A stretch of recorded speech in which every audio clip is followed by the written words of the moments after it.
আমার ষোড়শী কন্যা প্রিয়া প্রতিদিন রাত গভীর হলে তার বাবার বুকে মাথা রেখে ঘুমানোর জন্য বায়না করত।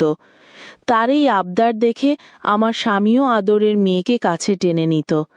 আমি তাদের এই অপূর্ব স্নেহ আর ভালোবাসার সম্পর্ক দেখে মনে মনে খুব আনন্দিত হতাম। এর একটি কারণ ছিল, আমি নিজে কখনো বাবার ভালোবাসা পাইনি। খুব অল্প বয়সেই আমার বাবা পৃথিবী ছেড়ে চলে যান, তাই বাবার স্নেহ কেমন হয় তা আমার অজানা ছিল। বিয়ের পর স্বামীর কাছ থেকে আমি অফুরন্ত ভালোবাসা পেয়েছি, কিন্তু আমার শ্বশুরমশাইও আমাদের বিয়ের 1 বছর আগেই পরলোক গমন করেন, তাই তার ভালোবাসাও আমার ভাগ্যে জোটেনি। এই কারণে আমি যখন আমার মেয়ে এবং তার বাবার মধ্যে এই গভীর সম্পর্ক দেখতাম, আমার মনটা খুশিতে ভরে যেত। আমি সর্বদাই চাইতাম, আমি যে পিতৃস্নেহ থেকে বঞ্চিত হয়েছি, আমার মেয়ে যেন তার বাবার কাছ থেকে সেই ভালোবাসা পুরোপুরি পায়। তাই প্রিয়া যখন তার বাবার সাথে ঘুমানোর জন্য জেদ করত, আমি হাসি মুখে বাবা মেয়েকে এক বিছানায় শুতে দিয়ে নিজের পাশের ঘরে চলে যেতাম। কিন্তু সেই দিনের সেই দৃশ্যটা দেখার পর আমার পৃথিবী যেন ওলট পালট হয়ে গেল। আমার চোখের সামনে সব যেন অন্ধকার হয়ে এলো, আর পায়ের নিচের মাটি সরে যাওয়ার মতো এক অনুভূতি হলো। কারণ সেদিন স্বামীর ঘরের দরজা খুলতেই আমি শুনতে পাই আমার মেয়ের কণ্ঠ, যার কথাগুলো আমার হৃদয়ে এক শূন্যতা সৃষ্টি করল। এরপর যেটা আমি দেখলাম, সেটা কোনো মায়ের পক্ষেই মেনে নেওয়া সম্ভব নয়। একজন বাবা আর মেয়ের সম্পর্ক যতটা পবিত্র হওয়ার কথা, সেখানে এমন দৃশ্য দেখা মানে নিজের ভিতরটা ভেঙে পড়া। আর এই পবিত্র সম্পর্ককে যদি কেউ কলুষিত করে, তবে তাদের মানুষ বলা চলে না। তারা হয়তো মানুষের রূপে, কিন্তু মন মানসিকতায় তারা পশুর চেয়েও ভয়ঙ্কর। আমার অনুরোধ, আজকের এই কাহিনীটি আপনারা মন দিয়ে শুনুন। এই ঘটনা শোনার পর আপনারাও হয়তো নিজের সন্তানদের প্রতি আরও যত্নবান হবেন। চলুন শুরু করি আমার জীবনের সেই মর্মান্তিক অধ্যায়। আমার নাম অঞ্জলি। আমি বিয়ে হয়েছিলাম এক ধনী ও সম্মানিত পরিবারে। শ্বশুরবাড়ির পরিবেশ ছিল একদম রাজকীয়। বিয়ের 2 বছর পর আমি এক ফুটফুটে কন্যা সন্তানের মা হই। সময়ের সাথে আমার মেয়ে বড় হতে থাকে, আর আমি একজন মা হিসেবে তার যত্নে কোনো ত্রুটি রাখিনি। আমার স্বামী ছিলেন একজন সফল ব্যবসায়ী, কাপড়ের পাইকারি ব্যবসার সাথে যুক্ত। আমাদের বিশাল বাড়িটিতে আমরা একসাথে থাকতাম, আর মেয়েটি যখন একটু বড় হয় তখন তাকে পাশের ঘরে থাকার অনুমতি দিই, যাতে সে নিজের মতো করে থাকতে পারে। সবকিছু ভালোই চলছিল, কিন্তু সময়ের সাথে আমার জীবনে এমন কিছু ঘটনা ঘটতে থাকে যা আমার মনকে আঘাত করতে শুরু করে। যেটা একসময় ছিল ভালোবাসায় ভরা সংসার, সেটি ধীরে ধীরে জটিলতায় ঘেরা হয়ে উঠতে লাগল। স্বামীর ব্যবহার, আচরণ, সবকিছুতেই একটা অস্বাভাবিক পরিবর্তন আমি অনুভব করতে থাকি। আর সেই সব পরিবর্তনের কারণ বুঝতে উঠতেই আমি এমন এক কঠিন বাস্তবতার মুখোমুখি হই, যা একজন নারীর জন্য সহ্য করা ভীষণ কঠিন। প্রায় প্রত্যেক রাতেই সে আমার কাছে আসতো এবং মোবাইলে কিছু বিশেষ ধরনের ভিডিও দেখিয়ে বলতো আমাকেও নাকি ঠিক সেই ভঙ্গিমায় তাকে ভালোবাসা দিতে হবে। স্বামী যখন আমাকে ওই ধরনের ভিডিওগুলো দেখাতো, আমি ভীষণ লজ্জা পেতাম এবং তার ওপর রেগে যেতাম। আমি তার ওইসব প্রস্তাবে রাজি না হলে সে আমার ওপর প্রচণ্ড চিৎকার চেঁচামেচি করত।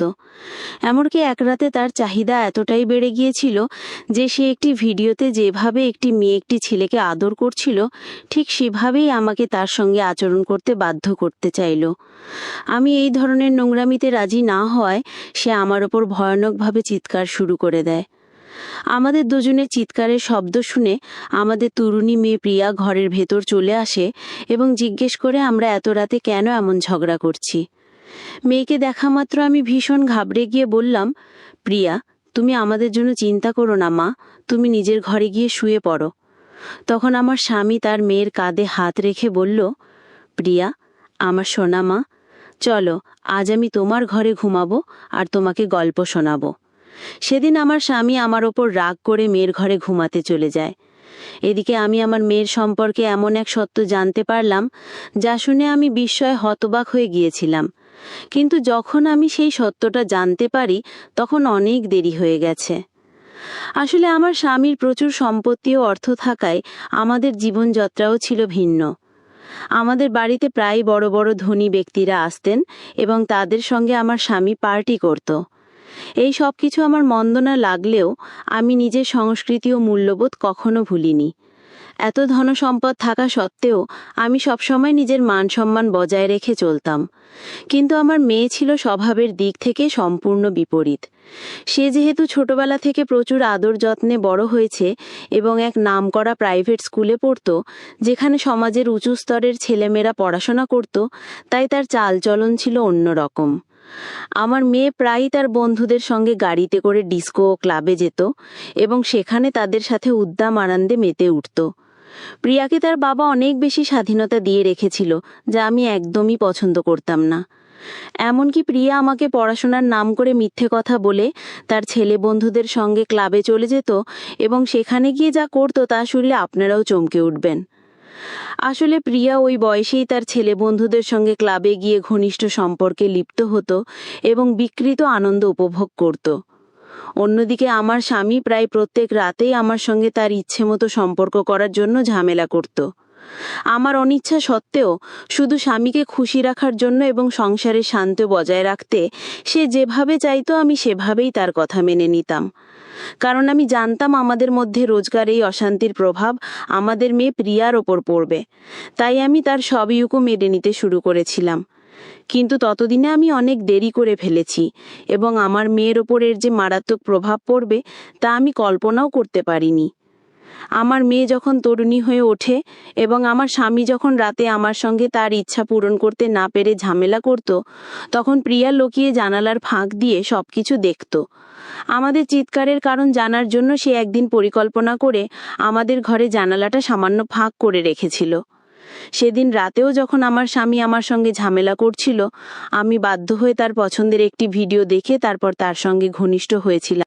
আমাদের স্বামী স্ত্রীর সেই ব্যক্তিগত মুহূর্ত আমার মেয়ে নিজের চোখে দেখে ফেলেছিল এবং এটাই তার কচি মনে এক ভয়ঙ্কর প্রভাব ফেলেছিল। আমাদের ঘরের পাশেই ছিল প্রিয়ার ঘর এবং দুটি ঘরের মাঝে একটি কাঠের জানালা ছিল, যেটা সে ইচ্ছে করেই ফাঁক করে রেখেছিল। নিজের চোখে আমাদের স্বামী স্ত্রীর মধ্যকার সেই গভীর ও ব্যক্তিগত সম্পর্ক দেখার পর থেকে সে তার নিজের বাবাকেই এক অন্য দৃষ্টিতে দেখতে শুরু করেছিল। এটা শোনার পর আপনারাও হয়তো চমকে উঠবেন।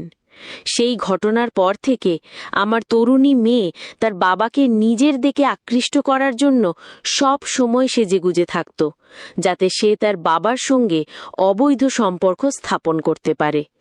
আমি বা আমার স্বামী কেউই কল্পনা করতে পারিনি যে আমাদের মধ্যকার সম্পর্ক দেখে আমার মেয়ের মনে এমন বিকৃত ইচ্ছার জন্ম হবে। তার উপর এতটাই খারাপ প্রভাব পড়েছিল যে সে ভুলেই গিয়েছিল যার সঙ্গে সে নিজের মনের ইচ্ছা পূরণের কথা ভাবছে সে তার জন্মদাতা বাবা। এরপর থেকে প্রিয়া প্রত্যেক রাতে তার বাবার সঙ্গে শোয়ার জন্য বায়না করত। সে সবসময় তার বাবার আশেপাশে ঘুরঘুর করত এবং প্রতিটি কাজে বাবার কাছে গিয়ে আবদার করত। এমনকি একদিন প্রিয়া তার বাবাকে বলল যে সে তার সঙ্গে একা সিনেমা দেখতে যাবে। আমার মনে কোনো সন্দেহই আসেনি যে প্রিয়ার মনের ভেতর এমন একটা নোংরা চিন্তা বাসা বেঁধেছে যা তার মনুষ্যত্বকে শেষ করে দিচ্ছে। সেদিন সিনেমা হলে গিয়ে প্রিয়া সমস্ত সীমা অতিক্রম করে ফেলেছিল। সে তার বাবার কোলে বসে পড়েছিল। এরপর থেকে সে স্কুলেও যাওয়া বন্ধ করে দেয় এবং সারাক্ষণ তার বাবার পেছনেই ঘুরে বেড়াত। আমি স্বপ্নেও ভাবতে পারিনি যে প্রিয়ার মনে এই ধরনের কিছু চলছিল, আর আমি বোকার মতো বাবা মেয়ের এই ঘনিষ্ঠতা দেখে মনে মনে খুশি হচ্ছিলাম। এভাবে কিছুদিন কেটে যাওয়ার পর একদিন দুপুরে আমি যখন বাড়ির কাজের লোকদের সঙ্গে কিছু কাজ গোছাচ্ছিলাম, তখন সব কাজ শেষ করে আমি দোতলার ঘরে যাই। আমাদের ঘরের ভেতরে প্রবেশ করতেই যে দৃশ্য আমি দেখলাম তাতে আমার পায়ের তলার মাটি যেন সরে গেল। আমি দেখলাম আমার স্বামী তার আদরের মেয়েকে একটি চড় মেরে বলছে, আমি তোর বাবা হই, আমার সঙ্গে এই ধরনের অশ্লীল কথা বলতে তোর লজ্জা করলো না? আমি তখন কিছুই বুঝতে পারছিলাম না যে আমার স্বামী কেন তার একমাত্র আদরের মেয়ের গায়ে হাত তুলেছে। পরে জানতে পারলাম আমার স্বামী মেয়েকে মেরেছিল কারণ প্রিয়া তার বাবার কাছে ঘনিষ্ঠ হতে চেয়েছিল। আমার স্বামী যখন প্রিয়ার নোংরা ইশারা বুঝতে পারে, তখন সে নিজের রাগ সামলাতে না পেরে প্রিয়ার গায়ে হাত তোলে। সেদিন রাতে আমার স্বামী গোপনে আমাকে প্রিয়ার ব্যাপারে সবকিছু খুলে বলে। তারপর সেদিনই আমি ও আমার স্বামী সিদ্ধান্ত নিই যে এই মেয়েকে আর বাড়িতে রাখা নিরাপদ নয়। যত তাড়াতাড়ি সম্ভব একটি ভালো ছেলে দেখে ওর বিয়ে দিতে হবে।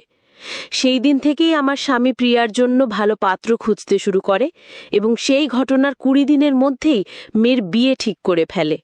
কারণ আমরা বুঝতে পেরেছিলাম প্রিয়ার মনের মধ্যে যে বিষ প্রবেশ করেছে তার একমাত্র ঔষধ হলো বিয়ে। যখন সে তার স্বামীর ভালোবাসা ও আদর পাবে, তখন সবকিছু ঠিক হয়ে যাবে এবং সে নিজের ভুল বুঝতে পারবে। আমি কিন্তু প্রিয়াকে কোনোদিনই জানতে দিইনি যে সে তার বাবার সঙ্গে যে নোংরামি করতে চেয়েছিল সেই বিষয়ে আমি অবগত। কারণ আমি জানি আমার মেয়ে যদি জানতে পারে যে তার এই বিকৃত মনোভাবের কথা আমি জানি, তাহলে সে একদিন নিজের কাছেই নিজে লজ্জিত হবে এবং হয়তো লজ্জায় নিজের কোনো ক্ষতি করে বসবে। তাই আমি তাকে এই বিষয়ে কিছুই জানতে দিইনি। এরপর আমরা খুব তাড়াহুড়ো করে আমাদের মেয়ের বিয়ে দিয়ে দিই। এখন সে তার স্বামীর ভালোবাসা পেয়ে অনেক সুখে আছে এবং নিজের জীবন নিয়ে ব্যস্ত। আশা করি আপনারা সবাই বুঝতে পেরেছেন যেসব বাবা মায়ের তরুণ বা তরুণী সন্তান আছে তাদের কতটা সাবধানে থাকা উচিত। নইলে আমরা আমাদের মেয়েকে নিয়ে যেই বিভীষিকাময় পরিস্থিতির সম্মুখীন হয়েছিলাম, সেই রকম পরিস্থিতির মুখোমুখি আপনাদেরও হতে পারে যদি আপনারা যথেষ্ট সতর্কতা অবলম্বন না করেন। আমি স্বামী স্ত্রীর মধ্যকার কোনো ব্যক্তিগত আচরণের কথা বলতে চাইছি, তা আপনারা নিশ্চয়ই বুঝতে পারছেন। তাই সতর্ক থাকুন, সুস্থ থাকুন এবং চেষ্টা করুন যাতে আপনাদের জীবনে কখনো এই ধরনের পরিস্থিতি না আসে। বন্ধুরা, আজকের গল্পটি এখানেই শেষ করছি। গল্পে কোনো ভুল ত্রুটি হয়ে থাকলে ক্ষমা করে দেবেন। গল্পটি ভালো লাগলে অবশ্যই অন্যদের সাথে শেয়ার করবেন এবং আপনার মতামত জানাবেন।